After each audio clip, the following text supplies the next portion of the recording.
बिस्मिल्लाहिर्रहमानिर्रहीम। अस्सलाम वालेकुम नाज़रीन, आप यूट्यूब चैनल देख रहे हैं। मैं इमरान खान हूँ। अभी 1 तारीख शुरू हो गई है, 2025 का आगाज़ हो गया है।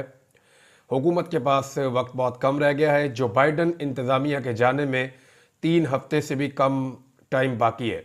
जब अमेरिका में नई इंतज़ामिया आएगी तो हुकूमत के पास मगरबी ममालिक की जानिब से जो एक सपोर्ट थी कि आप पाकिस्तान में कुचल कर रख दें सियासी पार्टी को, आप पाकिस्तान के अंदर जुल्म और बर्बरियत करें, आपको ज़्यादा पूछा नहीं जाएगा, तो वो सपोर्ट अब ख़त्म हो जाएगी और मुमकिन है कि उसके ऊपर बात पूछकछ भी हो जाए।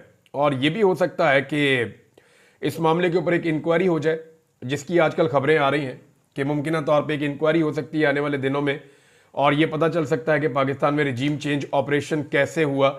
तो अब हुकूमत के पास वक्त कम है अपनी गलतियों को सुधारने के लिए और उनको ठीक करने के लिए। मैं सहाफ़ियों की जो डिमांड्स हैं या उनके जो तज्ज़िए हैं उनसे बहुत चीज़ें सामने आ जाती हैं, क्योंकि मेरे सारे कुलीग हैं, मुझे आइडिया है कि किसके एस्टेब्लिशमेंट के साथ बहुत अच्छे ताल्लुकात हैं, वो वहाँ से खबरें लेता है, किसके ताल्लुकात जो हैं वो PMLN के साथ बहुत अच्छे हैं या हुकूमत के साथ, वो वहाँ से खबरें लेता है। कुछ ऐसे सहाफ़ी हैं जिनके हुकूमत और एस्टेब्लिशमेंट दोनों के साथ इस वक्त बड़े अच्छे ताल्लुकात हैं। अगर आप थोड़ा सा गौर करें ना तो ये 3 तरह की कैटेगरीज हैं। इनमें सबसे पहले जो सहाफ़ी एस्टेब्लिशमेंट के करीब हैं या जिनका इन्हिसार एस्टेब्लिशमेंट के ऊपर है या जिनकी वीडियोस होगी या कोई और चीज़ें होगी एस्टेब्लिशमेंट के पास, वो बेचारे इमरान खान साहब को मुज़ाकरात के लिए बार बार आमादा करने की कोशिश कर रहे हैं। वो बार बार ये कह रहे हैं कि इमरान खान साहब थोड़ा सा पीछे हट जाएं, थोड़ी सी बात मान लें, अपनी पब्लिक के लिए थोड़ी सी बात मान लें, थोड़ा सा अपने मौक़िफ़ से लचक पैदा कर दें। इमरान खान साहब चले बनी गाला चले जाएं कुछ अरसे के लिए, कहीं ना कहीं बात कर लें। एस्टेब्लिशमेंट से बात करने में क्या हर्ज है, या मुतालबात को तस्लीम करने में अपने मौक़िफ़ से थोड़ा सा हट जाने में क्या हर्ज है। अगर आपकी कैद ख़त्म हो जाती है और आप आगे जाके जो है आपको कुछ सहूलत उसमें मिल जाती है या आप रूटीन की पॉलिटिक्स में आ जाते हैं, तो एक तरफ के लोग जो है वो ये इस किस्म की बातें कर रहे हैं जो एस्टेब्लिशमेंट के करीब है। दूसरी जो तरह के सहाफ़ी हैं, हमारे दोस्त दानिश्वर जो नून लीग के करीब है, वो लगातार कोशिश कर रहे हैं कि मुज़ाकरात मुकम्मल तौर पर नाकाम हो जाएं। उसकी वजह यह है कि वो जानते हैं कि इस वक्त एस्टेब्लिशमेंट फंस गई है और एस्टेब्लिशमेंट चाहती है कि ये मुज़ाकरात हों और इन मुज़ाकरात के नतीजे में ये खुद ही किसी नतीजे में पहुंच जाए, हम दबाव डाल के कोई ना कोई हल इसका निकाल दें, ताकि जो अमरीकी दबाव आ रहा है या जो आलमी दबाव आ रहा है उस दबाव को अवॉइड किया जा सके। उसको टैकल करने के लिए इन्होंने कुछ एक्टिविटीज़ की हैं। मैंने आपको चंद दिन पहले बताया था, अभी पाकिस्तान के मीडिया ने उसकी कन्फर्मेशन भी दे दी है कि इस्लामाबाद के अंदर बड़ी अहम तरीन मीटिंग्स हुई हैं। वैसे ये खाते में डाल दिया गया इसहाक डार साहब के कि उन्होंने अमेरिका से और बैरून मुल्क से जो आने वाले बड़े इंपॉर्टेंट सफारतकार हैं, बड़े अहम लोग हैं, उनके साथ मुलाकातें की हैं। लेकिन ये सिर्फ उन्होंने नहीं की, पाकिस्तान की एस्टेब्लिशमेंट इसके अंदर इन्वॉल्व थी और कुछ बड़े अहम फैसले किए गए हैं। स्पेशली अमेरिका की आने वाली एडमिनिस्ट्रेशन को कैसे खुश रखना है, उनके साथ ताल्लुकात को कैसे बेहतर करना है, इस हवाले से एक लंबी चौड़ी डिस्कशन हुई है और सर जोड़कर लोग बैठे रहे हैं। तो उसका नतीजा क्या निकला है वो भी एक ट्वीट है, उसके अंदर भी कुछ चीज़ें मैं आपके साथ शेयर करता हूँ। लेकिन पहले आप ये देखें कि कुछ सहाफ़ी जो नून लीग के बहुत करीब हैं, दानिश्वर, वो चाहते हैं कि मुज़ाकरात कामयाब हो ही ना। जैसा कि ख्वाजा आसिफ हैं, जैसे और बहुत सारे लोग हैं, वो सवालात उठा रहे हैं और उनका तरीका वारदात ये है कि वो इमरान खान को ब्लेम करते हैं या ताने देते हैं कि अब आप मुज़ाकरात क्यों कर रहे हैं, आप तो हमें चोर और डाकू समझते थे, तो अब आप हमारे साथ बात क्यों कर रहे हैं, कल आप बात नहीं करना चाहते थे, अब आप क्यों करना चाह रहे हैं। तो इस किस्म के ताने दे के चीज़ें करके वो ये चाहते हैं कि मुज़ाकरात ख़त्म हो जाएं। रीज़न ये है कि उन्हें इस बात का पता है कि अगर मुज़ाकरात कामयाब होंगे तो इसका बेनिफिशरी सिर्फ और सिर्फ इमरान खान होगा। अगर कोई लूज़र होगा तो इस वक्त जो लोग जाली इक्तदार में बैठे हुए हैं ये लूज़र होंगे। तीसरी तरह के लोग वो हैं जिनके दोनों तरफ ताल्लुकात हैं, यानी वो बेचारे कन्फ्यूजन में हैं कि मुज़ाकरात होने तो चाहिए, वो ये भी कहते हैं, लेकिन वो ये कहते हैं इनका नतीजा कोई नहीं निकलेगा, ये लंबे चलेंगे। तो इस वक्त इन 3 कैटेगरीज के अंदर इनको आप डिवाइड करें। मुज़ाकरात एक्चुअली हो कहाँ रहे हैं ये ज़रा आप देख लीजिए। ये 2 तरह के मुज़ाकरात हैं, मैंने आपको पहले भी बताया था। एक मुज़ाकरात वो हैं जो आपको दिखाई दे रहे हैं, जो सरदार अयाज सादिक स्पीकर कौमी असम्बली, वो भी जाली फार्म 47 के ऊपर, और उनके साथ जो है वो कुछ एक हुकूमती टीम बैठी हुई है। दूसरी जानिब कुछ 7 बंदों के नाम इमरान खान साहब ने दिए हुए हैं। ये आपस में बैठ के मुज़ाकरात वगैरह खेलते रहते हैं, करते रहते हैं, और यहां पे कोई नतीजा नहीं निकलना। ये सिर्फ फेस सेविंग है, ये सिर्फ सामने दिखावा है कि जनाब मुज़ाकरात हो रहे हैं, फैसले कहीं और से आएंगे और यहां पे आकर इंप्लीमेंट हो जाएंगे। और यहां पे कैसे आएंगे मैं बताता हूं आपको। होगा ये कि फैसला बता दिया जाएगा आसिफ जरदारी को, शहबाज शरीफ को, नवाज शरीफ तो अब 12वें खिलाड़ी हैं इमरान खान के बकौल, और इमरान खान को, और जिस चीज़ के ऊपर बैकडोर चैनल में जो मुज़ाकरात हो रहे हैं उनमें 2-4 शख्सियात के मैं नाम भी जानता हूँ। एक्चुअली इमरान खान साहब से जेल में मुलाकातों की कोशिशें भी हो रही हैं, बंदे जा भी रहे हैं जेल में। अब क्योंकि पीटीआई अभी तक खुद इस बारे में नहीं बता रही, तो मैं आपको सिर्फ ये बता रहा हूँ कि बंदे तो जेल में जाते हैं, और बंदे जेल में इस तरह जाते हैं जैसे कोई भी नहीं जाता, और ऐसे औकात में जाते हैं जिन औकात में जाने नहीं दिया जाता, और उनके पास फाइलें और चीज़ें उनके साथ होती हैं, और जिस तरह वो जाते हैं प्रोटोकॉल्स में वैसे ही वो वहाँ से निकलते हैं। और जिस तरह रात के वक्त कभी कभी जेल के दरवाजे खुलते हैं, कभी कभी बहुत सुबह खुलते हैं, तो ये सारी चीज़ें नज़र आ रही हैं। मैं ये रिपोर्ट आपको कर रहा हूँ और काफ़ी दिनों से कर रहा हूँ। तो 2 तरह के मुज़ाकरात हैं, जो बैकडोर चैनल मुज़ाकरात हैं, जिस वक्त वहाँ कोई नतीजा निकलेगा तो ऑटोमेटिकली ये जो सामने वाली कमेटी है ये भी किसी नतीजे पे पहुंच जाएगी, और चीज़ें फिर आप हल की जानिब जाते हुए देखेंगे। प्रॉब्लम फंसा कहाँ हुआ है, और प्रॉब्लम उधर ही फंसा हुआ है कि इमरान खान बाहर निकल गया तो भाई इसका सामना कौन करेगा। मसला यह है कि वो कह रहे हैं जी सबसे पहले आपको जेल से हमने रिहा नहीं करना। सबसे बड़ी शर्त यह है कि अगर जेल से इमरान खान को रिहा किया तो जैसे ही खबर चलेगी कि इमरान खान साहब की रिहाई के अहकामात हो गए, पूरा पाकिस्तान जेल की तरफ चल पड़ेगा। ये सिर्फ अटक शहर अगर जेल के बाहर आ जाए ना, अडियाला के बाहर, तो आप सोच नहीं सकते कि क्या हाल हो जाएगा। रावलपिंडी निकल आएगा, इस्लामाबाद निकल आएगा, स्वाबी से पश्तून भागे आएंगे, मियाँ वाली से लोग निकल कर आ जाएंगे, आपका जो सॉल्ट रेंज है जिसको आप चकवाल कहते हैं, जेलम के इलाके हैं, ये सारे लोग, ये तो 1-1 घंटे की ड्राइव के ऊपर है। ये 1-1 घंटे के 1.5-1.5 घंटे के फासले के ऊपर जितने शहर हैं ये सारे ही निकल आए तो लाखों लोग इकट्ठे हो जाएंगे, और फिर पूरा पाकिस्तान उमड़ आया तो फिर क्या होगा। तो यहां इमरान खान साहब को एक कड़ी शर्त यह है कि जनाब आपको जेल से हमने रिहा नहीं करना, आप किसी जगह अपने घर पहुंचे, उसके बाद आपकी रिहाई के अहकामात हो जाएंगे। वहां से आगे फिर आप अपनी एक्टिविटीज को ग्रेजुअली शुरू करें, कोई झटका आप हुकूमत को ना मारे, बेड़े गर्क हो जाएगा। तो एक तो ये इमरान खान साहब के सामने मुतालबा रखा जाता है। दूसरा ये है कि सिस्टम को चलने दें। उन्हें यह कहा जाता है बार बार जनाब इकॉनमी हम ठीक कर रहे हैं, ये कर रहे हैं, कोई भी चीज ठीक नहीं कर रहे। एक नई रिपोर्ट आई है, और ये रिपोर्ट जो है वो लोकल रिपोर्ट नहीं है, ये रिपोर्ट इंटरनेशनल रिपोर्ट है कि पाकिस्तान में किस तरीके से गुर्बत के अंदर इजाफा किया गया है। ये रिपोर्ट मैं आपके साथ शेयर कर देता हूं, अभी आपको दिखा देता हूं कि वर्ल्ड बैंक की रिपोर्ट है। लेकिन इन्होंने बेड़ा गर्क किया। इमरान खान साहब को कहते हैं जनाब मुल्क का बिल्कुल ही सत्यानाश हो जाएगा, आप प्लीज कुछ अरसा हमें ये तजुर्बा पूरा करने दें, ये बजट हमें देने दें, चीजें ठीक करने दें, IMF के साथ मामला हमारे चल रहे हैं तो मामला को भी आगे की जानिब जाने दें। हमें कभी वो मांगते हैं 2 साल, कभी 1 साल मांगते हैं, 6 महीने की भी बीच में बात हुई। लेकिन इमरान खान साहब कहते हैं नॉर्मल तरीके से कानून के मुताबिक मुझे छोड़ दें, मैं यहां से जेल से रिहा हो जाऊंगा। लीडर की तरह इमरान खान साहब घर जाएंगे और वहां जाकर बैठ के वो फैसला करेंगे अपनी सारी पार्टी को बिठाकर कि जनाब अब आगे करना क्या है, किस तरीके से इस जाली मैंडेट वाली हुकूमत से जान छुड़ाकर पाकिस्तान में हकीकी अवामी हुकूमत बनाकर पाकिस्तान को वापस संभाला देने की कोशिश करनी है। तो जनाब ये है मामला। अब कई सहाफ़ी ऐसे हैं जिन्होंने, ये बैकडोर चैनल जो मुज़ाकरात है मैं उनकी बात कर रहा था, अब कई हमारे दोस्त सहाफ़ी ऐसे हैं जिन्होंने हुकूमत की बेइज्जती करना शुरू कर दी है, यानी इन्होंने बड़ा हुकूमत का साथ दिया, बड़ी कोशिश की। इनमें 2 तरह के लोग हैं। एक वो लोग हैं जो एस्टेब्लिशमेंट के कहने पर हुकूमत के साथ खड़े थे, वो अब हुकूमत को गालियां दे रहे हैं क्योंकि एस्टेब्लिशमेंट ने हाथ खड़े कर दिए, भी ये है ही निकम्मे नलायक है, कुछ नहीं कर सके, तो आप जाने और ये जाने आपको अब फ्री हैंड है। तो वो फ्री हैंड उनको मिल गया, वो अब दबा के बेइज्जती कर रहे हैं हुकूमत की कि सारा कुछ आपको करके दिया, पकी पकाई हांडी आपको दी, आपसे काम ही कुछ नहीं हुआ। दूसरी तरह के वो लोग हैं जिन्होंने नवाज शरीफ से एक उम्मीद बांध ली थी कि नवाज शरीफ इनकलाबी है। उन्हें लगा कि नवाज शरीफ एस्टेब्लिशमेंट को वापस बैरकों में बंद कर देगा, फौज का सियासत के अंदर से किरदार बिल्कुल खत्म कर देगा। लेकिन उनकी उम्मीदों के बरक्स नवाज शरीफ साहब लंदन से बहुत बड़े साइज का बुरश बनवा कर लाए और शहबाज शरीफ और नवाज शरीफ ने मिलकर ऐसी पॉलिश शुरू की कि उनकी सारी उम्मीदें खत्म हो गई। मरियम नवाज से उम्मीदें जिन्होंने बांधी थी उनकी उम्मीदें भी पॉलिश के अंदर बह गई। अब सूरत हाल ये है कि वो सहाफ़ी जो इनसे इनकलाब की उम्मीद लगाए बैठे थे, सिविलियन सुपरमेसी की उम्मीद लगाए बैठे थे, वो अब दिन रात गालियां दे रहे हैं और बुरा भला कह रहे हैं। तो यहां पे ये भी सूरत हाल है। पाकिस्तान तहरीक इंसाफ के हवाले से मैं आपको बताऊं कि उन्होंने भी अपनी दूसरी तैयारी कर रखी है। यानी एक तरफ तो वो मुज़ाकरात कर रहे हैं फ्रंट के ऊपर, एक उनके मुज़ाकरात चल रहे हैं बैकडोर चैनल, और तीसरा वो अपनी पब्लिक को एक मरतबा फिर तैयार करना शुरू हो गए हैं और उन्होंने इंदिया देना शुरू कर दिया है कि हम एहतजाजी तहरीक के लिए तैयार हैं।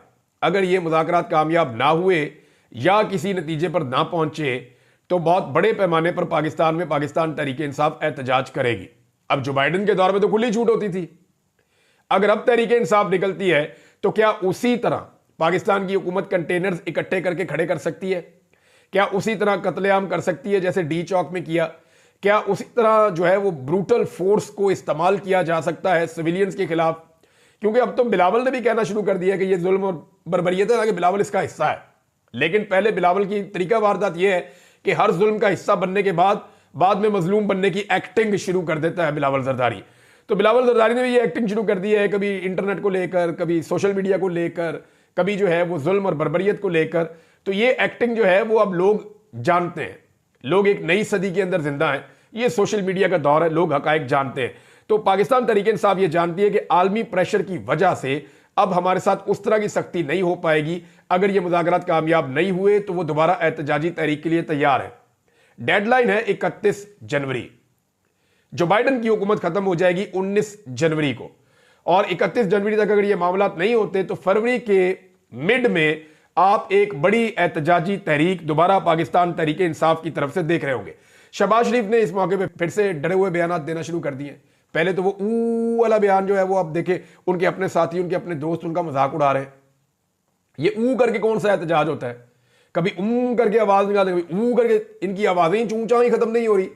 ऐसा अजीब वजीर आजम नमूना लाकर पाकिस्तान पे मुसल्लत कर दिया है, और वो भी सीरियस होकर बैठ गए कि वजीर आजम है। और भाई 17 सीटें टोटल नहीं आप लोग जीते, 17 सीटों के साथ वजीर आजम कैसे बन गया? 17 सीटों के साथ तो आपको इत्तेहादी जमात के अंदर 2 वजारतें मिलती हैं, और जनाब वजीर आजम पाकिस्तान बनकर बैठ गए और सीरियस भी हो गए कि मैं वजीर आजम पाकिस्तान हूं, और उठ के जनाब अपनी चूं चाह ऊ आ की कहानियां भी सुनाना शुरू कर दी हैं। एक अजीब ज़हनी मरीज को लाकर मुसल्लत किया गया है ताकि उसको अच्छे तरीके से कंट्रोल किया जा सके। ये सिर्फ उसे कंट्रोल करना चाहते हैं। अब वो कह रहे हैं जी धरनों ने मुल्क का धड़न तख्ता किया, ये शहबाज शरीफ ने कहा। तो जनाब मैं एक चीज़ आपको बता दूं कि अभी पाकिस्तान तहरीक इंसाफ ने कोई धरना नहीं दिया। यहां पे जो आखिरी धरना हुआ, एक तो अभी मजलिस वादतुल मुस्लिमीन के जुल्म के खिलाफ धरने जारी है, और अच्छी बात यह है कि कुरम एजेंसी के अंदर फरीकैन के अंदर मुआहिदा हो गया है। 45 लोगों ने उस पर दस्तखत कर दिए हैं, कुछ उसूलों के ऊपर इत्तफाक हो गया है, और उम्मीद की जा रही है कि अब रास्ते भी खुल जाएंगे, हालात नॉर्मलाइज हो जाएंगे। तो ये एक बहुत बड़ी कामयाबी है। इसके ऊपर फैसल अमीन खान ने एक बड़ा डिटेल किस्म का ट्वीट किया है, और उस खुशखबरी को उन्होंने बताया कि जनाब ज़्यादातर चीज़ें जो हैं वो हल हो गई हैं, और इसमें सूबाई हुकूमत ने बड़ा रोल प्ले किया है। और साथ ही उन्होंने कहा कि मुबारकबाद पेश करते हैं कि ये हालात मज़ीद ख़राब होने से बच गए हैं। लेकिन इसके बावजूद मैं इसको एक नालायकी कहूँगा हुकूमतों की, चाहे वो सूबाई है चाहे वफाकी हुकूमत है, कि ये मामला बहुत पहले हल होना चाहिए था। लेकिन बहुत बड़े कत्लेआम के बाद, बहुत बड़े साने के बाद बिल आखिर फरीकैन ने दस्तखत कर दिए हैं। तो धरने तो TLP ने दिए हैं और उसको हुकूमत ने फैसिलिटेट किया, जमात इस्लामी ने दिया, हुकूमत ने फैसिलिटेट किया, इमरान खान के दौर पे फजल रहमान ने दिया, आप लोगों ने खुद भी धरने दिए। इमरान खान ने तो 2014 में धरना दिया था, तो आज 2024 है, तो 10 साल के बाद आप उसके बहाने नहीं बना सकते। तो शहबाज शरीफ साहब को पहले से ही नजर आ रहा है कि आने वाले दिनों में उनके साथ होने क्या जा रहा है। सूरत हाल नाज़रीन की ये हो गई है कि पहले जब पाकिस्तान में धांधली होती थी ना, तो लोग उसको जस्टिफाई करते थे, नहीं जी नहीं इतनी धांधली नहीं हुई, झूठ बोलते हैं ये। जैसे नवाज शरीफ का 2013 का दौर है, इमरान खान साहब कहते थे धांधली हुई है, हमें पंक्चर लगे हैं, हमारी सीटें चोरी की गई हैं, 2/3 अक्सरियत इनकी नहीं थी, अपोजिशन पार्टी मेरी थी, पीपल्स पार्टी की नहीं थी। तो उस वक्त वो कहते थे नहीं नहीं जी धांधली नहीं हुई है, झूठ बोलते हैं। आज आपको पता है इनके हालात क्या है? आज ये बजाय ये कहने के कि धांधली नहीं हुई, इनका दिफा ये है कि जनाब धांधली हुई है तो कौन सी पहली दफा हुई है। आप पोजीशन का अंदाजा करें कितनी कमजोर पोजीशन पे इस वक्त ये हुकूमत खड़ी हुई है कि ये अपने मुंह से ये एक दफा भी नहीं कह सकते कि पाकिस्तान में 8 फरवरी 2024 के इंतखाबात में धांधली नहीं हुई।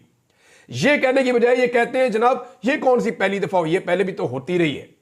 भाई पहले अगर धांधली होती थी ना 19-20 होती थी, इस दफा जो 19-120 हो गई है। बेड़ा ही गर्क कर दिया, 17 सीटों वाले को हुकूमत बनाकर दे दी, और जो 180 नशिस्तें पार्टी जीती हुई थी उसको लाकर महदूद कर दिया 100 सीटों से भी नीचे, और मखसूस नशिस्तें भी छीन ली। तो यह पाकिस्तान की तारीख में पहली मरतबा इस बड़े पैमाने पर धांधली हुई, इससे पहले नहीं हुई है। और इस किस्म का जो अजीबोगरीब किस्म का जस्टिफिकेशन है या जो जवाब पेश किया जाता है कि पहले भी धांधली होती रही है, तो आप 3 पहिए वाली साइकिल का जो है ना वो आप रेसिंग कार के साथ मुकाबला नहीं कर सकते। हाँ ये होता था कि एस्टेब्लिशमेंट जो है जो हुकूमत बन रही होती थी अपना बोझ उसके पलड़े में डाल के उसकी मदद कर देती थी ताकि उनके ऊपर एहसान चढ़ जाए और एक वर्किंग रिलेशन बन जाए। और एस्टेब्लिशमेंट धांधलियां करती भी रही है। ये आपको याद होगा, आईजीए बनाई बेनजीर के खिलाफ, बड़ा गंद मारा इन्होंने। लेकिन ये जो अब किया है इससे बड़ा गंद पाकिस्तान की तारीख में हुआ नहीं है जो इलेक्शन के साथ इन लोगों ने कर दिया है। चेयरमैन पीटीए ने नाजरीन बड़े अजीबोगरीब बयानात दिए। मैं वो बयानात पढ़ने के बाद पहले ये सोचता रहा कि क्या इस आदमी ने ये बयानात दिए भी हैं या झूठ है। यानी एक उन्होंने कहा कि आज पहली मर्तबा पता चला कि इंटरनेट की बंदिश गलत होती है। ये कायमा कमेटी में सेनेट की पेश हुए, वहां उन्होंने कहा कि पहली दफा पता चला कि ये बंदिश गलत होती है। हैरत है मुझे। दूसरी बात इन्होंने की कि 8 फरवरी के इलेक्शन के रोज भी इंटरनेट की बंदिश गलत थी। सुप्रीम कोर्ट के हुक्म पर इंटरनेट और सोशल मीडिया एप्स बंद हुई। अब काजी फायद ईसा उस वक्त सुप्रीम कोर्ट में चीफ जस्टिस थे। काजी फायद ईसा से किस किस बात का जवाब लेंगे? पाकिस्तानियों के हाथ होंगे और काजी फायद ईसा का गिरबान होगा। मैं आपको यह बता रहा हूं कि इस आदमी ने पाकिस्तान को जितना नुकसान पहुंचाया, कोई जज पाकिस्तान की तारीख में पाकिस्तान को इतना नुकसान नहीं पहुंचा सका। इंसानी हकूक की बदतरीन खिलाफ वर्जियां इस आदमी की सरबराही में और इसकी मदद के साथ हुई हैं। तारीख का मुतनाज़ तरीन इलेक्शन इस आदमी ने करवाया है। फिर एक और चीज है जी, नई सबमरीन केबल जो है उसको शार्क नहीं काट सकती। आप किसी और चीज को शार्क कहते हैं तो वो अलग बात है। ये चेयरमैन पीटीए कह रहे हैं। वो कहते हैं जी हम तो बंद ही नहीं करते, हमें तो हुकूमत कहती है हम बंद कर देते हैं इंटरनेट। और ये रिटायर्ड जर्नल है।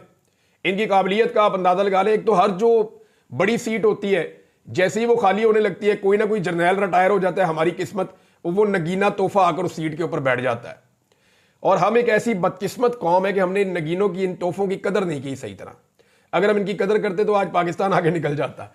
लेकिन जनाब हर सीट के ऊपर जो है वो कहीं ना कहीं से ढूंढ के एक आधा रिटायर फौजी ऑफिसर आके बैठ जाते हैं और वो आकर वहां पे काम करते हैं और जो सिविलियंस हैं वो उनके अंडर काम करके कंट्रोल में रहते हैं। ऐसा लगता है कि सारे इदारों को बेहतर चलाने की कैपेसिटी सिर्फ पाक फौज के रिटायर अफसरान के पास है और किसी के पास है नहीं। अब आ जाए जनाब, ये जो गुर्बत वाली रिपोर्ट है ना, ये बड़ी इंपॉर्टेंट है। इस रिपोर्ट को अगर आप देखें तो आपको आइडिया होगा कि पाकिस्तान के साथ इन लोगों ने किया क्या है। नाजरीन ये डाटा ये बता रहा है कि 2024 में मौजूदा हुकूमत के दौर में पाकिस्तान में गुर्बत में बहुत ज्यादा इजाफा हुआ और 7% से ज्यादा गरीबों की तादाद में इजाफा हो गया। 1,30,00,000 मजीद पाकिस्तानी शहबाज शरीफ साहब की मेहरबानी से मजीद गुर्बत की लकीर से नीचे चले गए। ये जनाब इन्होंने कारनामा किया है। 7% गुर्बत की मिकदार में इन्होंने इजाफा कर दिया है। इमरान खान साहब के दौरे हुकूमत में गुर्बत कम हुई थी। मैं आपको डाटा के साथ साबित कर देता हूं। 2019 में 2018 में जब नवाज शरीफ शहबाज शरीफ छोड़कर गए तो ये गुर्बत तकरीबन कोई 22% के आसपास थी। फिर इमरान खान साहब का दौर आ गया और कोरोना की वजह से गुर्बत की मिकदार में कुछ इजाफा हुआ। लेकिन इमरान खान साहब ने ऐसा कंट्रोल किया कि कोरोना वायरस के बावजूद, बदतरीन हालात के बावजूद गुर्बत की शरह को 22% से कम कर 17.1% तक 2022 में इमरान खान साहब लेकर आए। यानी 17.1% तक इमरान खान साहब लेकर आए थे, 22% से कम करके। कोरोना वायरस के बावजूद, बदतरीन माशी हालात के बावजूद, जो गड़े ये खोद कर गए थे, इसके बावजूद इमरान खान ने गुर्बत को 5% कम किया था। और अभी 1 साल के अंदर शहबाज शरीफ ने गुर्बत को 7% मजीद बढ़ा दिया है और इस वक्त पाकिस्तान में गुर्बत की शरह 25.3% तक पहुंच गई है। यह है जनाब इनके कारनामे। नाज़रीन एक खबर मैं आपको जाते जाते दे दूं और वो खबर यह है कि 34 मिनट की आतिशबाजी का आलमी रिकॉर्ड तोड़ा है। गवर्नर सिंध कह रहा है हमने 40 मिनट की आतिशबाजी कर दी नए साल पे। इस शहर में पीने के लिए पानी नहीं है, इस शहर में निकासी आपका सिस्टम नहीं है, लोग बीमारियों से और गुर्बत से मर रहे हैं। इस शहर में रोजाना मोबाइल फोन छीने जाते हैं, लॉ एंड ऑर्डर के सीरियस तरीन इश्यूज हैं। यह दुनिया के उन शहरों के अंदर शामिल हो गया है जहां पे हालात इंसानों के रहने के लिए बदतरीन है। और उस शहर का गवर्नर कह रहा है, उस सूबे का, कि जनाब मैंने वर्ल्ड रिकॉर्ड बना दिया है, 34 मिनट से ज्यादा बढ़ा के 40 मिनट की आतिशबाजी की है मैंने। शौक इनके चेक करें आप। और मैं आपको बता देता हूं 50 मिनट से ज्यादा आतिशबाजी कर दी है उसने, अबू धाबी ने। अब अगले साल इस गवर्नर को और पटाखे चलाने पड़ेंगे। चलाते रहो पटाखे, चलाते रहो पटाखे। इस तरह के तोहफे मुसल्लत किए पाकिस्तान के ऊपर, यही अंजाम होना था। अब तक के लिए इतने, अपना ख्याल रखिएगा, अपने चैनल का भी। अल्लाह हाफिज़।